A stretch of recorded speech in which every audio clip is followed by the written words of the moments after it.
কয়েক লক্ষ বাংলাদেশি মুসলিম এখানে ঢুকেছে, তাদের নাম ম্যাপিং এর লিঙ্কে হয়নি, তারা তো এসআইআর দাঁড়াতেই পারবে না, বিএলওর সামনে ফাঁকা হয়ে যাবে, পরিচ্ছন্ন হয়ে যাবে ভোটার লিস্ট।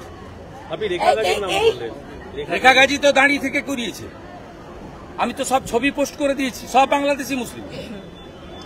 এবং এসআইআর এর ম্যাপিং এ এদের কারণ নাম নেই, অল আর বাংলাদেশি মুসলিম।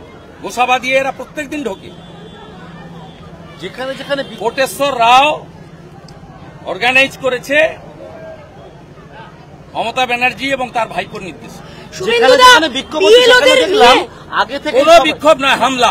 বিক্ষোভ বলছেন, হামলার ঘটনা এর সঙ্গে 100 দিনের কোনো সম্পর্ক আগে থেকে জমায়েত করেছে, হাজার হাজার মানুষ আমার কর্মসূচিতে যোগ দিত না। আগে থেকে জমায়েত আপনাদের কেউ বা কারা যারা সন্ধ্যাবেলা বিশ্লেষক বসেন বিশ্বনাথ চক্রবর্তীর মতো, আমি তার ফেসবুক লাইভ দেখছিলাম, এর সঙ্গে 100 দিনের কোনো সম্পর্ক নেই বিশ্বনাথ চক্রবর্তী। আগে থেকে পুলিশ সেখানে উপস্থিত। কেন বিজেপি কর্মীদের সঙ্গে লড়িয়ে দেবো? এরা কত মার খাবে, কতবার মার খাবে, মার খেলে আমি খাবো।